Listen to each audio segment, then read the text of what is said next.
Save the war stories, hotshot. Just remember, there's a thin line between being a hero and being a memory. We will kill them all. Whenever going through various videos or discussions around the Generation 1 and Bayverse versions of Optimus Prime, these are the sort of comparisons you usually find, often disingenuous takes, memes, or just a lack of understanding of the two. I have a theory that would explain why this is the case, so bear with me as we go over if Bayverse Optimus is truly the face-stealing psychopath people have claimed him to be, and also, if G1 Optimus is as great as he's been remembered. My name is Optimus Prime. We're Autobots. We're from Cybertron, a planet far from Earth. There are few characters who are recognized all around the world.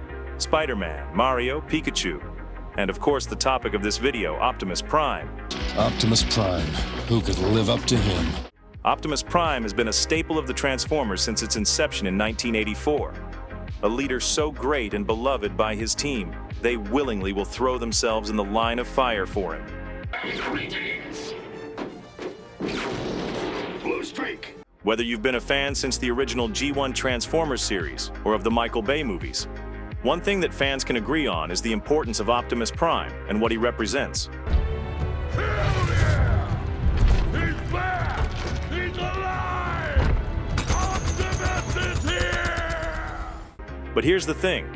As time goes on, the way we see the leaders gets muddled. We covered previously how G1 Optimus in the show has a fun personality. He's like the ultimate dad, being calm, wise, and always thinking about what's best for everyone, and very encouraging to his team. But we're not fighters like they are, Prime.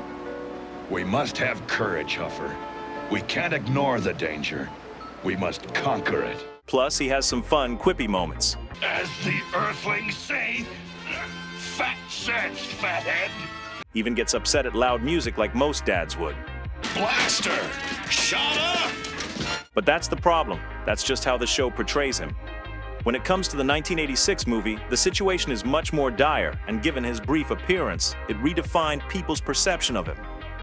Megatron must be stopped, no matter the cost. Likewise, we see a similar instance from the Optimus in the live-action Michael Bay movies. First appearing in the 2007 movie, we see this Optimus as a heroic war veteran trying to keep the peace. They're a young species. They have much to learn. But I've seen goodness in them. Freedom is the right of all sentient beings. So far, it's standard fare for the character, until the movies kept going. Give me your face. And going.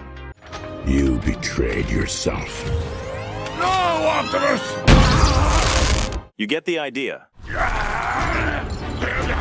I'll kill you! But there is context for a lot of these most people overlook or even ignore.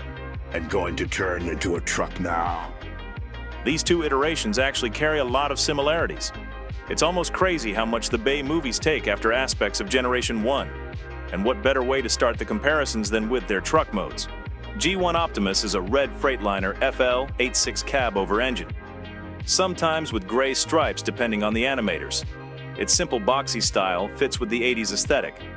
This alt mode was chosen for Optimus when waking up from stasis, more to fit in line with his original Diaclone figure which predated the series. Granted, he's doing pretty well given he didn't have a massive headache. This truck mode kept the engine located between the driver and passenger, and it operated with either the standard option at a 400 horsepower Detroit diesel V12 engine or the 600 horsepower Cummins KTA diesel engine. It certainly carried more horsepower than the Kenworth that Motormaster was modeled after, who was only 380 horsepower. Well, look who's here! The old king of the road! When I'm finished with you, you'll be king of the junkyard! So it's no wonder that Optimus was the superior truck against Motormaster. Did it! You did it, Optimus! You stuffed that loudmouth once and for all! I hope so, Spike. Because I'd hate to go through that again. After arriving on Earth, the four Autobots sought out alternate modes to blend in. Optimus takes on the 1994 Peterbilt 379 semi-trailer truck. I find it a bit amusing how it's a Peterbilt given he's voiced by Peter Cullen, the original voice of G1 Optimus. Fun fact, movie Optimus originally was going to be a front cab over until Bay liked the look of the Peterbilt and believed that powerful look was more suitable for the Autobot leader. And this is something I can agree on, and the reasoning is simple. Did you know that the cab-over truck maintained production all the way until 2006? Conveniently, a year prior to the 2007 movie where movie Optimus is a front-nose truck, they started to phase out due to the inability to sell. At least over in the US, so it's only logical that Optimus in the movies would take on the front-nose engine. In this case, bigger did turn out to be better as the Peterbilt is a cab and sleeper, allowing more space and storage for the driver compared to the previous iteration. The 379 is a 13-speed manual transmission with a Cat 3406 engine carrying 425 horsepower. It was one of the best-selling trucks and viewed as a symbol of reliability and quality. Accessibility to the engine was simplified instead of having to essentially disassemble the cab. The design also allows for improved aerodynamics, engine cooling, and greater wheel stability. And yes, also because of that rugged look. Action, Hank. You're so rugged. Here's another interesting bit of trivia. Did you know the reason movie Optimus had those painted flames wasn't just to try and be, quote, try hard or edgy? The real reason was a technical one. The flames allowed the red on Prime's chest to stand out easier. This was no longer an issue by the later movies, but the design stuck moving forward. It's quite fitting how the Autobot leader is a semi-truck, carrying and transporting food, goods, and other components all over the nation's roads to keep everything alive and thriving. They are the life's blood of the country. It's also an interesting parallel as G1 Optimus when he was Orion Pax, he was a simple dock worker, an everyday bot much like truck drivers. A pretty fitting representation of Optimus as a character. The only other vehicle mode just as fitting for the character would be a fire engine. Which Optimus Prime is Optimus Prime? In terms of who these leaders are, or at least the different takes on them, we see how both show respect for their soldiers, have a value on human life, both died and came back. Well, one more than once.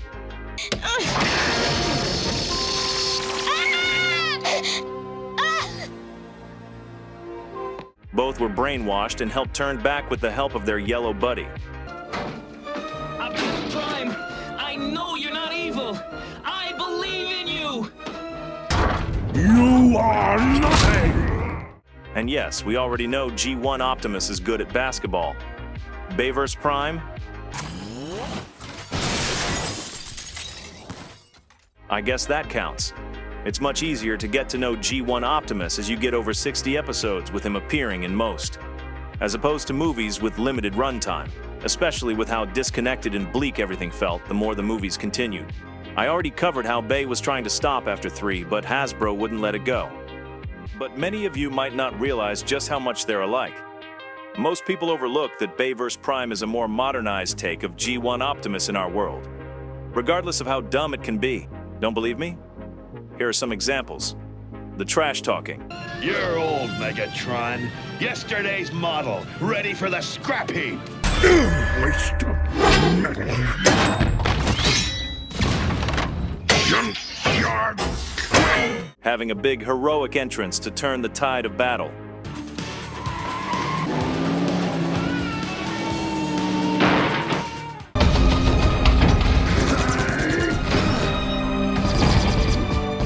And even getting pissed to the point of wanting to kill a human. They slaughtered Ratchet! I'm gonna tear them apart! Yes, G1 Optimus was that angry before. You better hope I find them before I find you. In the Season 2 episode, Prime Target, various Autobots go missing as the hunter Chumley captures and tortures the Autobots, then uses them as bait to get Optimus Prime. Yes, this is the same episode as Amazing. A booby trap that actually catches boobies. Optimus was ready to rip Chumley apart. You hear me, Chumley? But in the end didn't. Not directly, at least. He handed the hunter back to the Russians along with their stolen jet. And given how brutal Russia is and how this theft was threatening to start World War III, in universe for the show, of course, you just know that Chumley made his final appearance.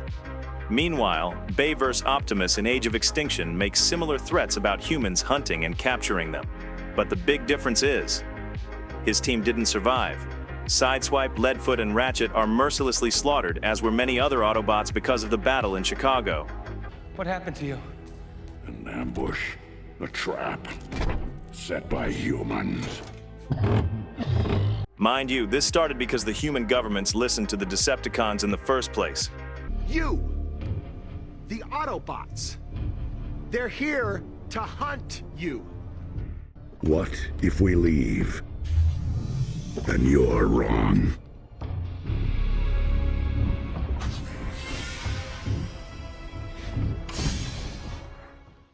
Finding out how their corpses, Sentinels as well, were being used as a corporate experiment is enough to enrage Optimus. That's company property! They're not your property. They were my friends. But even after being told to his face he would be replaced by man-made Transformers, Prime leaves without killing the scientists. It's truly a terrifying scene and shows how disgusting humanity can be once they no longer found a use for the Autobots, able to create their own Transformers under their own control. Innovation. What we do here is science, because if we don't do it, somebody else will. Because you cannot stop technology. I broke the code. I own your whole genome. The world will know what you're doing here. The world? The world will approve. We can make you now. Don't you get it? We don't need you anymore. This is quite possibly the most realistic aspect of the films, how humans would quickly turn on their allies this way. Metal Gear Solid 3 was a warning more than anything.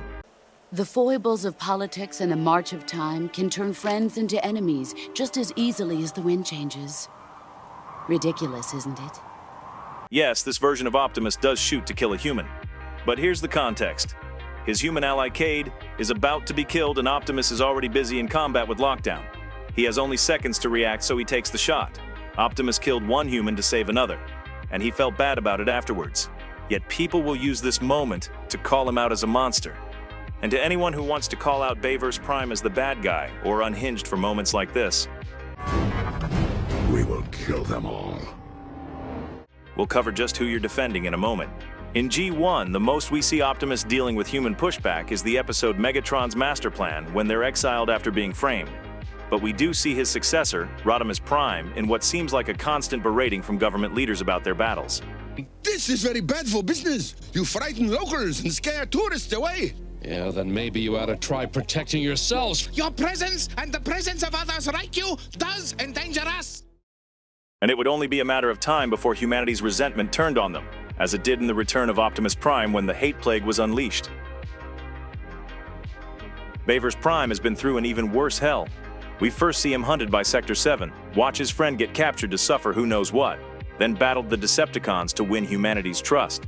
Died saving a human, then later came back to life. The Autobots fought alongside humans, training them in how to take down a Transformer and sharing some of their Cybertronian technology. Optimus was willing to go against his mentor and essentially the future of his world just to defend humanity. And what do they get in the end? They get betrayed. You lied to us. Hunted by some of the Decepticons they helped the humans capture. Then, after the Autobots get terminated by Cemetery Wind, their parts are used in science experiments to create new Transformers. The surviving Autobots outside his current team now refugees in places like Cuba with the former Sector 7 agent, Simmons. These are the horrors, the traumas, the PTSD that Bayverse Optimus deals with. This is the sort of realism Man of Steel wished it could have done. Optimus only fired back at humans when he was attacked by them. And they weren't the brainwashed sort like we see in the G1 episode The Ultimate Doom either. No, these were soldiers, former allies even, out to terminate him then arrest his new human companions. Sam was someone Optimus viewed as a close friend, someone who stuck with him and his team when the world needed help the most. A friend that he died to protect. You are my friend, Sam. You always will be. If there is intelligent life out there, then they're smart enough to not visit Earth, because the good aliens will still get backstabbed and enslaved in order to recreate them as weapons we can control.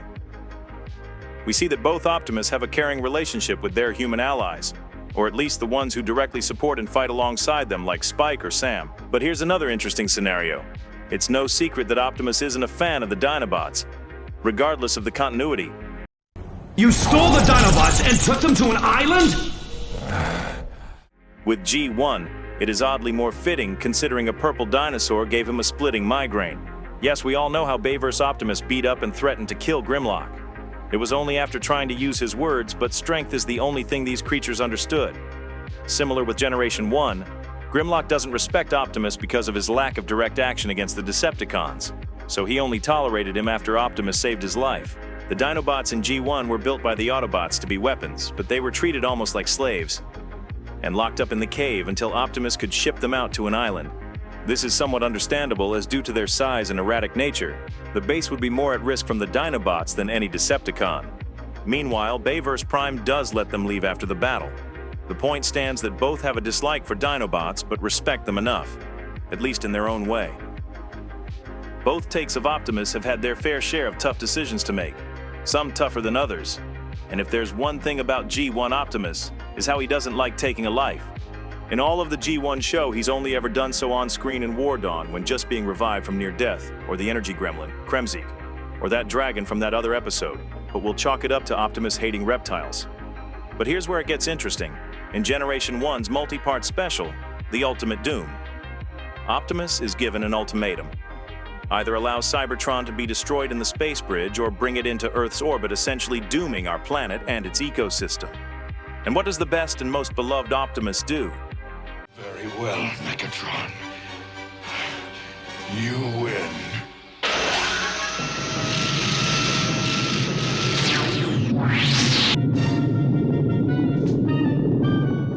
Sacrifices the Earth and billions on it. Yes, billions. In 1984, the world population was nearly 5 billion. We see the massive repercussions in the form of earthquakes, hurricanes, and tsunamis taking place globally.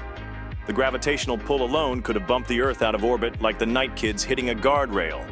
Cartoons in the 80s were much more kid-friendly by not showing on-screen casualties caused by massive destruction, at least in the West. It was definitely a lose-lose situation, but when you face the facts, G1 Optimus is responsible for the deaths of billions of humans as consequences of his war. I've yet to find a single video to bring that point up either. Meanwhile, what does Bayverse Optimus do when faced with similar?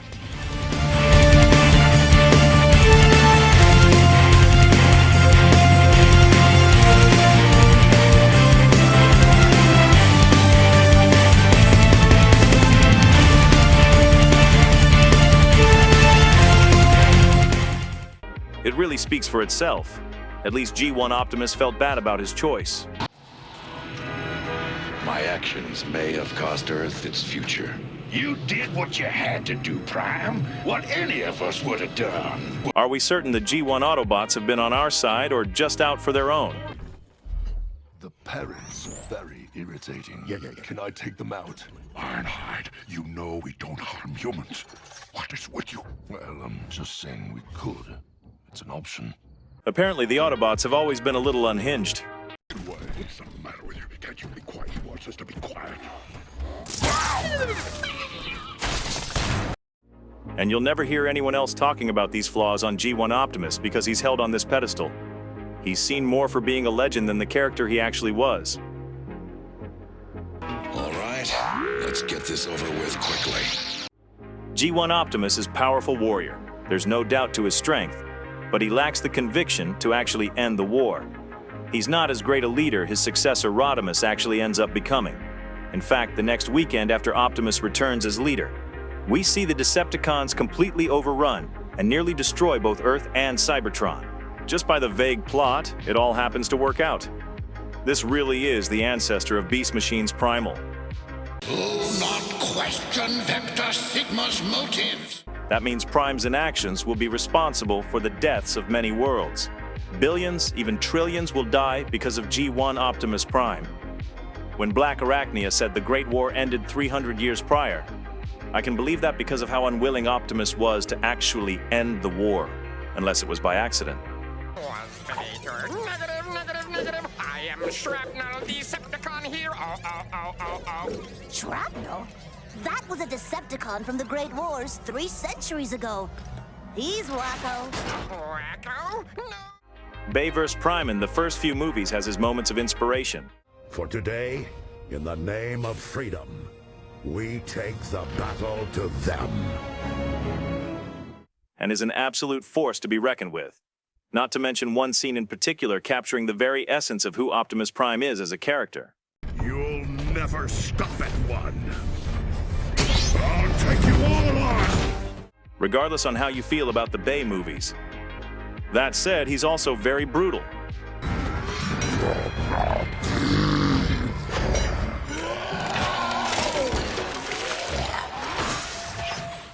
Deeply flawed. I'll kill you! And a bit rougher around the edges than many feel Optimus should be. You defend my family. Or die. However, he was willing to put the lives of humanity over other Cybertronians because of what their conflict was doing to other worlds. Read the story Last Bot Standing, which stars Optimus Prime, and you'll better understand the depth of this topic. In short, the war of the Transformers ended up dooming many worlds just to fuel their war, and the brutality of the Decepticons using civilians as target practice. Yes, this nightmarish scene was just a game for them. It was all for sport. And as we see later, they execute their prisoners of war. We surrendered. We're your prisoners. Move it. Can't we talk this out? We're all a bunch of good chaps. I mean, you know. Why did you... But by the end of it, we see how this version of Megatron actually wanted to make a truce. We need a truce. All I want is to be back in charge. Time to find out.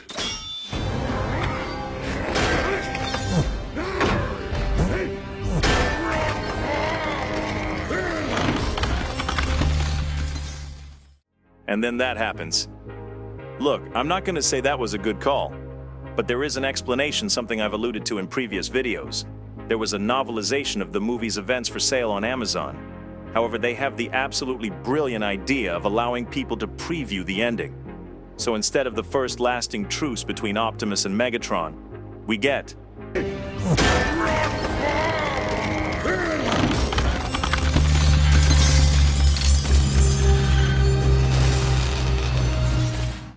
Jeff Bezos helps ruin another big media property long before getting his hands on Lord of the Rings.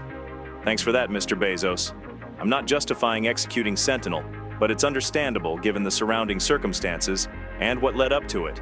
Besides, how many of you would have cheered that Sentinel got what he deserved in the end if it was any other continuity? He betrayed himself. He deserved it. Yes, he actually deserved it. The Chicago invasion scene is the G1 version of Megatron's master plan when the Decepticons are destroying everything. But because of the times, you don't see any on-screen deaths. Generation 1 I can see get a slight pass because it's a two-part special when it could have been a movie based on this plot alone. So we wouldn't get a chance to see Optimus and the Autobots do anything more than saving the day by chasing off the Decepticons. Bayverse Prime actually lives up to the original theme since the 80s. Autobots wage their battle to destroy the evil forces! So to act surprised when he actually does so is a strange concept. If he doesn't make strides to end the conflict, then it'll continue until he's the one to go down, which is what happens in Generation 1. As to why the hate is so deeply rooted against Bayverse Optimus, I have a theory to it. It's a simple reason, and you might not like it. Think back to when I talked about Optimus being seen as a father figure. The 80s was a time of rising instability in the home life. So many held G1 Optimus being seen as a strong father figure near and dear to their hearts, only to see it brutally ripped away after 2 short years. And to watch any other Optimus is much like how a child may view a step-parent, someone trying to replace what they once loved. The movie was not a success, and kids were leaving the theater and hiding in their closets, I heard, under their beds, wouldn't come out. Parents got really upset. They made some noise, and the studios of whoever it was, they said, you've got to bring them back. It's why many hated other Transformers shows because it's not G1. Given the massive popularity of the Bay movies, you can see how this version of Prime has a bigger target compared to the others. Even though the Bay movies are essentially G1 episodes made into movies. Well, at least 2 of them. Revenge of the Fallen is a different take of changing gears, considering how the Sun Harvester works. Dark of the Moon is essentially Megatron's master plan, where the Autobots are exiled and humanity gets enslaved. And the Allspark, or the Cube, as somewhat a G2 reference. But a blind hatred by a very vocal part of the fandom still persists. I'll address this in another video proper. Yes, I do understand the movies can be a bit much to digest. I'm Wang. Deep Wang. Deep Wang. And not all the designs are exactly visually striking. So to dislike the movies on those merits alone is well and good. I'm just pointing out some of the deep-seated hatred.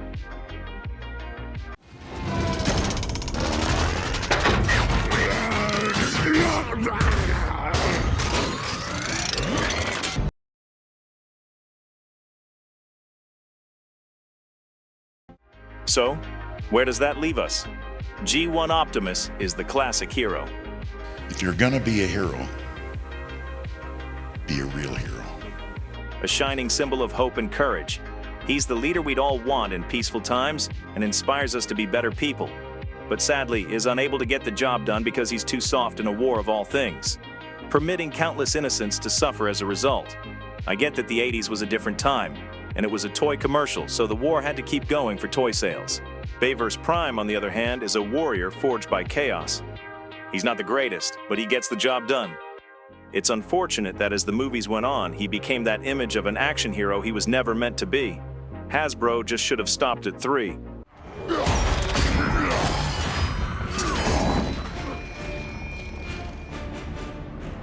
I am Optimus Prime. This video isn't to tear down G1 Optimus as being terrible. After all, there is still much to praise about his leadership skills. What I'm saying is to be more aware of the facts and view things in context. If you can analyze better what goes on with shows or hobbies that you do enjoy, then you can excel by applying it to other aspects of your life. But I guess that's revealing a bit too much. Keep in mind that neither Optimus was ever perfect, having their own strengths and weaknesses through the writing, either due to mandates or time constraints, and yet both provide a source of inspiration to different generations of Transformer fans. I will lead the way into her chamber. And when the account of the ages is etched into the cosmos, let those who exist long after us know that this was our finest hour.